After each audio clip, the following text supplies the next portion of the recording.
नमस्कार विद्यार्थी मित्रांनो, जर का तुम्ही युजीसी नेट सेट एक्झाम यासाठी प्रिपेअर करत असाल तर हा व्हिडिओ तुमच्यासाठी असणार आहे. नमस्कार, मी श्वेता चंदनकर तुम्हा सर्वांचे UGC net set exam preparation या युट्यूब चॅनलवर स्वागत करते. आज आपण युजीसी नेट डिसेंबर 2025 याची मागील वर्षाची पत्रिका प्रश्नपत्रिका जी आहे ते आपण डिस्कस करत आहोत आणि आज भाग 5वा आहे, शेवटचा भाग आहे. यानंतर आपले पूर्ण 100 प्रश्न पूर्ण होणार आहेत आपल्या एक्झाम पेपरचे. त्यामुळे हा व्हिडिओ शेवटपर्यंत नक्की बघा. एकंदरीत आपण यामध्ये आज डिस्कस करणार आहोत की प्रश्न कशा पद्धतीचे आलेले आहेत. पूर्ण 100 प्रश्नावर आपण डिस्कस करणार आहोत, त्याचं स्पष्टीकरण करणार आहोत आणि स्ट्रॅटेजी सुद्धा प्लॅन करणार आहोत. त्यामुळे हा व्हिडिओ शेवटपर्यंत नक्की बघा. चला तर मग सुरुवात करूया. ग्लोबल ऑनलाईन आपल्यासाठी घेऊन आले आहे युजीसी नेट सेट एक्झाम यासाठीची एक बॅच, ज्यामध्ये तुम्हाला लाईव्ह बॅच असणार आहे. पेपर 1 फ्री मिळणार आहे तुम्हाला. संपूर्ण अभ्यासक्रमाच्या नोट्स असतील आहे. संपूर्ण अभ्यासक्रमाची सराव चाचणी असणार आहे. पीवायक्यू एमसीक्यू टेस्ट असणार आहे. स्पष्टीकरणासह एमसीक्यू प्रश्न असणार आहे. लॅपटॉप आणि वेबव्ह्यू सुद्धा आहे आणि एका वर्षाची वैधता सुद्धा आहे. आणि याची जी फीज आहे ती 10,000 रुपये, पण खास तुमच्यासाठी ती 8,000 रुपये असणार आहे. आणि नवीन बॅच लवकरच सुरू होते आहे. जर का तुम्हाला इनरोल करायचं असेल तर तुम्ही दिलेल्या नंबरवर संपर्क करू शकता किंवा ग्लोबल ऑनलाईन ऍप स्टोअरवरून डाउनलोड करू शकता. चला तर मग सुरुवात करूया आपल्या प्रश्नांना. चला, खालीलपैकी कोणता बालगीत संग्रह मंगेश पाडगावकर यांनी लिहिलेला आहे? बबलगम, खारुताई, चल रे भोपळ्या, चिमची. चला तर सांगा बघू. मंगेश पाडगावकर यांच्याबद्दल प्रश्न विचारले गेलेला आहे.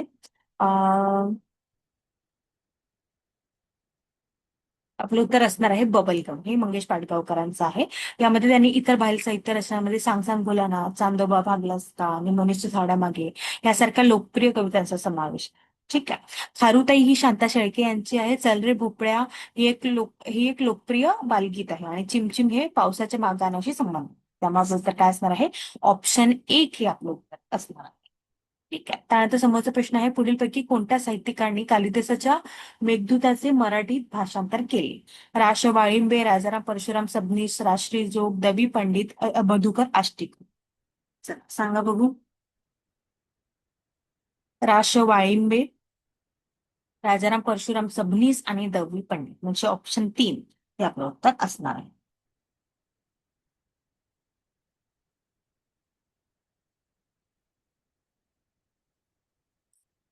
चला, समोरचा प्रश्न आहे गृहीतक आणि कारण. हे कदाचित 10 वा 11वा प्रश्न आहे. गृहीतक आणि कारण आलेला आहे. तर गृहीतक मध्ये म्हणताय, प्राचीन काळात भाषेचा पारंपरिक अभ्यास हा मोठ्या प्रमाणावर साधनात्मक होता. तर कारण दिलेलं आहे, तत्वज्ञान, तर्कशास्त्र, साहित्य अभ्यास, धर्मशास्त्र इत्यादी क्षेत्रांमध्ये उपस्थित झालेल्या समस्या सोडवताना अभ्यासक भाषिक प्रश्नांशी येऊन ठेपतात. उपरोक्त दोन्ही विज्ञानाचं आपल्याला उत्तर सांगायचं आहे. ए आणि आर दोन्ही बरोबर. आर हे एचे योग्य स्पष्टीकरण आहे. ए आणि आर दोन्ही बरोबर आहेत. आर हे एचे योग्य स्पष्टीकरण नाही. ए बरोबर आहे पण आर बरोबर नाही. ए बरोबर नाही पण आर बरोबर. सांगा बघू. यामध्ये ए आणि आर दोन्ही बरोबर आहे आणि आर हे योग्य स्पष्टीकरण आहे. त्यामुळे आपलं उत्तर असणार आहे ऑप्शन 1. ठीक आहे. तर अशा पद्धतीचे प्रश्न आता भरपूर विचारले आहे आपल्या या प्रश्नपत्रिकेमध्ये. ठीक आहे. समोरचा प्रश्न आहे, भारतीय लेखकाच्या एकाच विषयावरील साहित्यकृती आणि त्यांचे निर्माते यांचे जोडाजोड. उत्तरकांड, सीतेची गोष्ट, Sita, Sita warrior of Mithila, Aruna Dhere, Amish Tripathi, S L Bhyrappa, Abhiram Bhadkamkar. सांगा बघू. उत्तर उत्तरकांड एस एल भैरप्पा, सीतेची गोष्ट अरुणा ढेरे, सीता अभिराम भडकमकर आणि सीता वॉरियर ऑफ मिथिला हे अमिश त्रिपाठी. त्यामुळे आपलं उत्तर असणार आहे 2. त्यामुळे आपलं उत्तर असणार आहे 1. ठीक आहे. डी आहे 2. त्यामुळे आपलं उत्तर असणार आहे 1. ठीक आहे. अशा पद्धतीचे साहित्य कृती आणि त्याचे निर्मिती याचे जुळाजुळ लावा आपल्याला विचारलेला आहे. समोरचा प्रश्न आहे, वऱ्हाडी जीवनाचे अस्सल चित्रण करणारा उद्धव शेळके यांचा कथासंग्रह कोणता? लेकरं, वानगी, धग, वाट.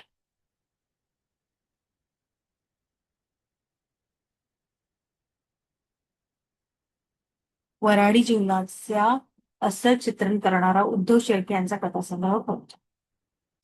लेकरं, वानगी, धग, वाट.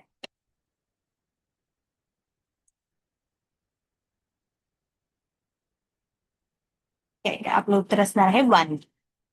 त्यामुळे आपलं उत्तर असणार आहे 2. ऑप्शन 2 मध्ये आहे वानगी.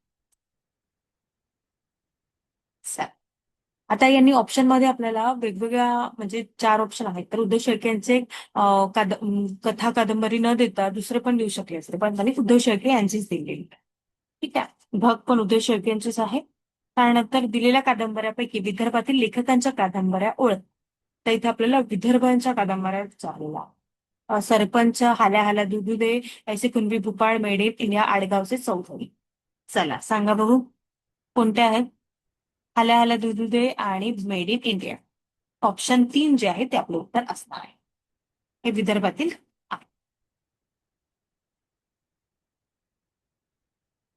Made in India.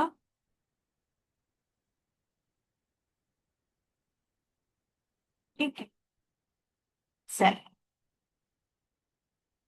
समोरचा प्रश्न आहे साहित्यकृती आणि लेख. Doctor Anandibai Joshi, Mochangad, Muktamala, Ramrajya Viyog, Moreshastri Halbe, Kashibai Kanetkar, Gunjikar, Annasaheb Kirloskar. Doctor Anandibai Joshi, Kashibai Kanetkar, Mochangad, R B Gunjikar, Muktamala Halbe, Viyog Kirloskar. आणि हे आपण अभ्यास करताना मुक्तमाला, मोचनगड हे ऐतिहासिक कादंबरी आहे. मोचनगड है ना, खूप प्रसिद्ध आहे. त्यामुळे उत्तर असणार आहे 2. ऑप्शन 2 जे आपलं उत्तर असणार. आपण अभ्यास करत असताना मोचनगड, मुक्तमाला, डॉक्टर आनंदीबाई जोशी याचा अभ्यास केला असेल, कारण मी जरी केला होता. ठीक आहे. चला समोरचा प्रश्न आहे बाबू पेणू, झाशीची राणी, सुभाष बाबू ही पात्रे कोणत्या नाटकात येतात. कोण म्हणते टक्का दिला, गांधी आंबेडकर, शोभायात्रा, मुक्काम पोस्ट, बोंबिलवाडी. तर हे आहे शोभायात्रा. तर व्ही शिरवाडकर म्हणजे कुसुमाग्रज लिखित शोभायात्रा या नाटकात स्वातंत्र्य दिनाच्या मिरवणुकीसाठी ऐतिहासिक व्यक्तिरेखा साकारणारी पात्र आहे, ज्यात बाबू पेणू, झाशीची राणी, सुभाषचंद्र बोस यांचा समावेश आहे. त्यामुळे आपलं उत्तर असणार आहे ऑप्शन 3 शोभायात्रा. ठीक आहे. त्यानंतर समोरचा प्रश्न आहे सुबोध जावडेकर यांचा पहिला कथासंग्रह कोणता. गुगली, नाट्यछटा, आकाशगीते, सावली. कोणता असणार आहे. त्यांचा आहे गुगली. ठीक आहे. त्यामुळे आपलं उत्तर असणार आहे ऑप्शन 1. हा असणार आहे ऑप्शन 1 आपलं उत्तर असणार आहे. समोरचा प्रश्न आहे तुम्ही लैंगिकतेबद्दल बोलू लागलात की कर्मठ विचारसरणीचे लोक तुमच्यावर हल्ला करतील. मी तुम्हाला एवढाच सल्ला देईन की तुम्ही लढा, तुमच्या शरीर आणि मनात असलेल्या लैंगिकतेच्या प्रत्येक पेशीचे सामर्थ्य घेऊन लढा. हे विधान कोणाचे आहे. अल्बर्ट एलिस, सिमॉन द बुआ, सिगमंड फ्राइड, बेडी फ्रिटन. सांगा बघू.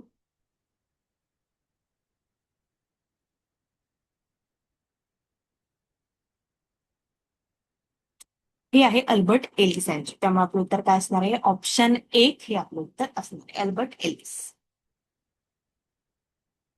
ठीक आहे. तर इथे आता आपल्याला उतारा दिलेला आहे. ठीक आहे. उतारावरचे प्रश्न आपल्याला बघायचे आहे. एकंदरीत आपण पहिली उतारा वाचून घेऊया.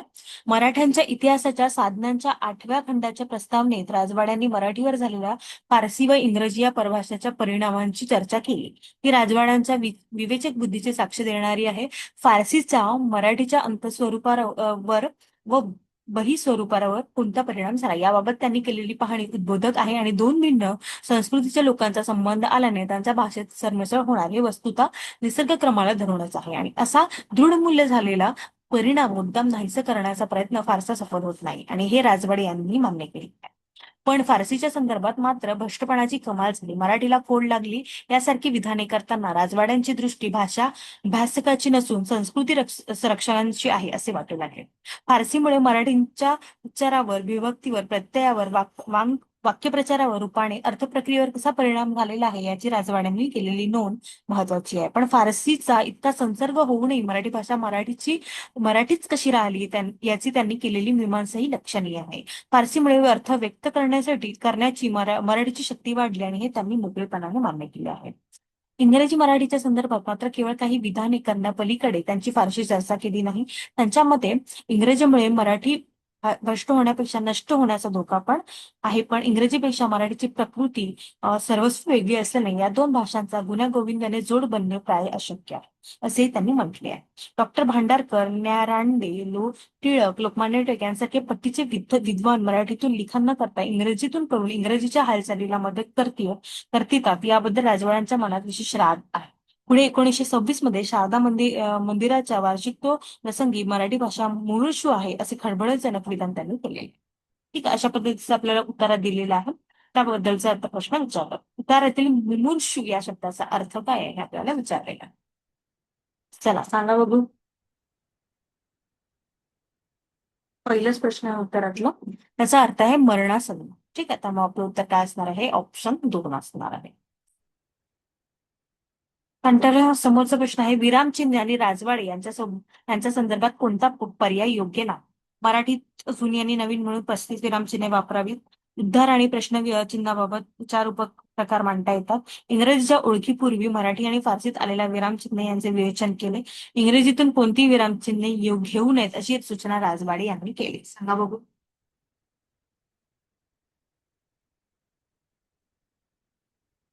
इंग्रजीतून कोणती विरामचिन्हे घेऊ नयेत अशी सूचना राजवाडे यांनी केली.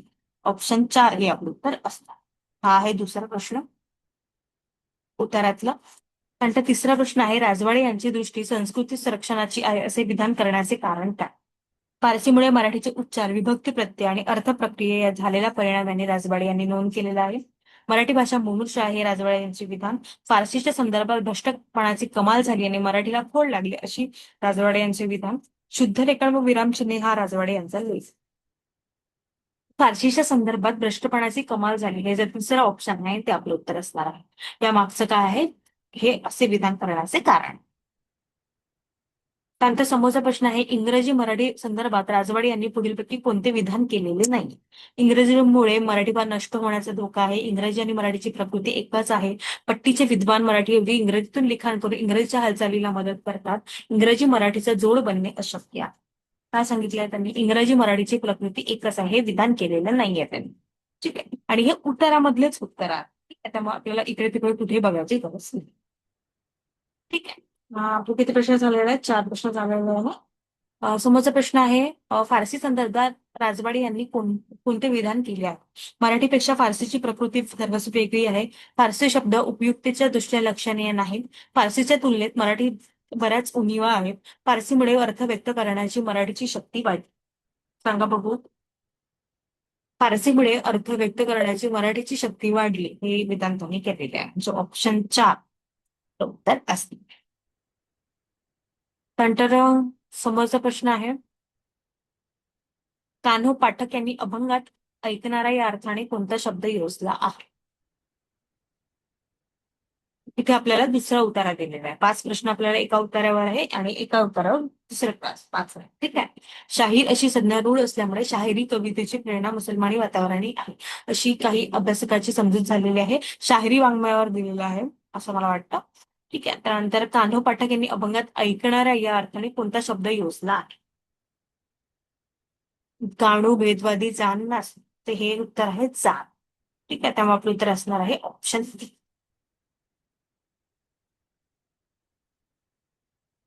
प्रस्तुत उतार्यात वीर स्मारकासाठी लागून असणारा शब्द कोणता? वीरकळ, तर्रा, तिर्याट्टम, कळ. सांगा बघू. तुम्ही पूर्ण उतारा वाचून घ्या. मी 2 मिनिटासाठी पॉज करून ठेवते तुमचं. ठीक आहे. तिर्याट्टम जो आहे हा शब्द लागू नसणार आहे. ठीक आहे. हा मी उतारा तुमच्यासाठी पॉज करून ठेवते आहे. तुम्ही एकदा वाचून. ठीक आहे. गाणपासून बनलेला गाणी हा भाववाचक शब्द. गाणची गाणी म्हणजे गाणारी किंवा गायिका हे स्त्रीलिंग रूप. मराठी शायरीच्या क्षेत्रात आध्यात्मिक गुणतेने भरलेली कवणे रचणाऱ्या शायरांचे 2 पक्ष आहेत. एक शक्ती पक्ष आणि एक शिव पक्ष. ठीक आहे. समोरचा प्रश्न आहे व्युत्पत्ती कोशानुसार कलगी आणि तुरा हे कोणत्या भाषेतील शब्द आहेत? कानडी आणि केरळी, तुर्की आणि अरबी, अरबी आणि तुर्की, केरळी आणि कानडी. सांगा. कानडी. सांगा बघू. हे आहेत तुर्की आणि अरबी. म्हणजे ऑप्शन 2 जे आहे ते आपलं उत्तर असणार आहे. कोणतं? तुर्की आणि अरबी. ऑप्शन 2. ठीक आहे. लेखकाच्या मतानुसार तरगा कळगे हा शब्द कोणत्या प्रक्रियेतून घडला असावा? ध्वनी साम्य, सममानता, शब्दकृती, भाषांतर, संयोग. काय बघा इथे तरगा विस्तृत सरावानंतर ध्वनी साम्याने संबंध जोडला गेले.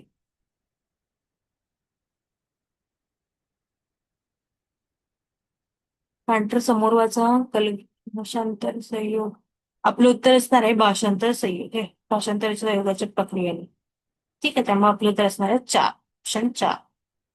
त्यानंतर आपल्याला शेवटचा प्रश्न आहे, लेखकाच्या मते कलगीतुरा या शब्दाचा शिवशक्ती संप्रदायाशी संबंध निर्माण होणे हे कशामुळे घडले असेल? शायरी परंपरेतील सवाल जबाबाच्या लावणा, पुराण कथाचा महाराष्ट्र संस्कृतीत प्रभाव, महाराष्ट्राच्या सांस्कृतिक जडणघडणीवर दक्षिण भारतीय संस्कृतीचा संस्कार, महाराष्ट्रात दीर्घकाळ राज्य केलेल्या इस्लामी सत्तांशी सतत आलेला संपर्क. सांगा बघू. महाराष्ट्राच्या सांस्कृतिक जडणघडणीवर दक्षिण भारतीय संस्कृतीचा संस्कार म्हणजे ऑप्शन 3 हे जे आहे असणार आहे. त्यामुळे आता तुम्हाला समजलं असेल, 5 प्रश्न एका वेगळ्या उत्तरावर आणि 5 प्रश्न दुसऱ्या उत्तरावर, म्हणजे असे एकूण 10 प्रश्न म्हणजेच 20 प्रश्न, 20 मार्काचे प्रश्न आपल्याला विचारले गेलेले आहे. ठीक आहे.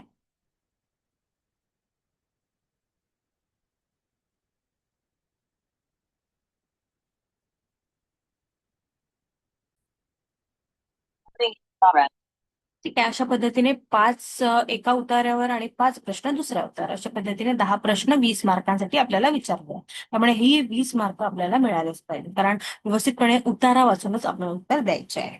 ठीक आहे. त्यानंतर गृहीतक आणि कारणे याचे प्रश्न 10 ते 11 म्हणजे 20 ते 22 मार्कासाठी इथे विचारले. त्यानंतर घटक 10 मधून आपल्याला 26 मार्काचे 12 ते 13 प्रश्न विचारले. ठीक आहे. किती झाले? 22, 26, 68. ठीक आहे. एवढे प्रश्न आपल्याला इथे आले. त्यानंतर आता आलेले आहे बाल साहित्य यावर, स्त्रीवादी साहित्य, ग्रामीण साहित्य, शाहिरी वाङ्मय, संत साहित्य, ठीक आहे, दलित साहित्य, प्रवास वर्णन, अभंग. ठीक आहे. यावर भरपूर प्रश्न विचारले गेलेले आहे आपण एकंदरीत पाहिलं तर. आणि मग ही कादंबरी कोणाची किंवा प्रकाशन वर्ष है ना, अशा पद्धतीचे प्रश्न विचारले आहे. कालनुसार लावा. त्यानंतर जुळ्या जुळ्यामध्ये भरपूर प्रश्न विचारले, लेखक, कादंबरी का काव्यसंग्रह. ठीक आहे. तर अशा पद्धतीचा हा पूर्ण पेपर होता. तर एकंदरीत आपल्याला हे 20 मार्क तर बिलकुल जाऊ द्यायचे नाही, आणि घटक 10 जो आहे तो आपल्याला खूप खूप व्यवस्थितपणे करायचा आहे, कारण त्यावर भरपूर प्रश्न विचारले गेलेले आहेत, तुम्ही बघितले आहोत. ठीक आहे. त्यासाठी तुम्ही स्वतः त्याचे वाचन करा. जे आपल्याला साहित्यकृती दिलेली आहे ती स्वतः वाचून बघा, त्यातले पात्र ओळखा, त्यातले एखादी कथा जेव्हा आपण वाचतो तेव्हा आपल्या डोक्यात लक्षात राहते त्याची सारांश, त्याची कथा. त्यामुळे तुम्ही जेवढं वाचाल तेवढं तुम्हाला ती मदत होईल. ठीक आहे. तर जर का तुम्ही सुरुवात करत असाल तर घटक 10 पासून सुरू करा आणि एकंदरीत वाचन सुरू करा.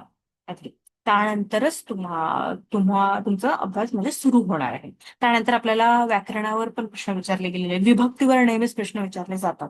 ठीक आहे. त्यामुळे विभक्ती कन्फर्म करून ठेवा, आणि व्याकरण पण खूप महत्वाचं आहे अभ्यास करत असताना. त्यामुळे व्याकरणावर भर द्या, घटक 10 वर भर द्या, आणि एकंदरीत साहित्य चळवळीवर पण आपल्याला प्रश्न विचारले गेलेले होते. एकंदरीत पूर्णही घटक 10 पण आपल्याला विचारले गेले, त्यातले काही ना काही प्रश्न आपल्याला विचारले गेलेले आहेत. ठीक आहे. त्यामुळे पूर्ण अभ्यासक्रम मावर ही प्रश्नपत्रिका आलेली आहे असं मी म्हणेल. आणि एकंदरीत ही प्रश्नपत्रिका खूप चांगल्या पद्धतीची होती, आणि प्रश्न खूप वेगळ्या पद्धतीने विचारले गेले होते. प्रश्न गृहीतक आणि कारण हे नवीन पद्धती त्यांनी प्रश्नांची विचारली आहे. जोड्या लावा खूप जास्त विचारलेले आहेत. ठीक आहे. त्यामुळे आपण ह्याचा अंदाज घेऊन आता आपण अभ्यास करणार आहोत. तुम्ही सुद्धा अभ्यास करा, आणि येत्या आमची जी बॅच आहे ती सुरू होते आहे. जर का तुम्हाला एनरोल करायचं असेल तर तुम्ही दिलेल्या नंबरवर संपर्क करू शकता, किंवा ग्लोबल ऑनलाईन अभ्यास डाउनलोड करू शकता. चला तर मग भेटूया. थँक्यू.